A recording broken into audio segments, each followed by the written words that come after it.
ఒక గృహిణి పాయసం చేసింది. పాయసం ఎలా ఉంటుంది? తీగా ఉంటుంది. పులిహోర వండింది. పులిహోర ఎలా ఉంటుంది? పుల్లగా ఉంటుంది. ఇప్పుడు డీకే కండిషన్లకు వస్తే ఇవి ఎలా ఉంటుందో చూద్దాం. ఇప్పుడు ఆవిడ పులిహోర వండింది, చాలా తీగా ఉంది, పంచదార పాకంలాగా. అదేంటి? పుల్లగా కదా ఉండాల్సింది. అలాగే పాయసం చేసింది, తీగా ఉండాలి కానీ పుల్లగా ఉంది. అదేంటి?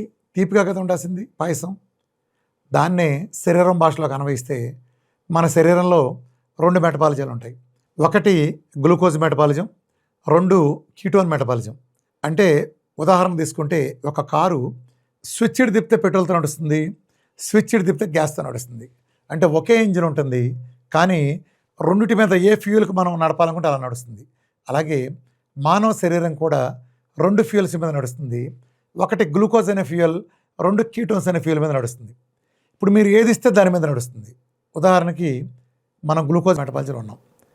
గ్లూకోజ్ మెటబాలిజంలో ఉంటే గ్లూకోజ్ వస్తుంది, గ్లూకోజే వస్తుంది, కీటోన్స్ రావు.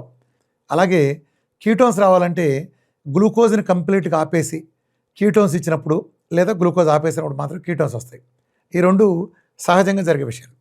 కానీ ఇప్పుడు మీరు గ్లూకోజ్ ఇచ్చారు, మీరు గ్లూకోజ్ ఇచ్చినప్పుడు కీటోన్స్ కూడా దాని సమాన స్థాయిలో వచ్చేస్తే ఎక్కడో కీటోన్స్ మీరు ఇవ్వలేదుగా.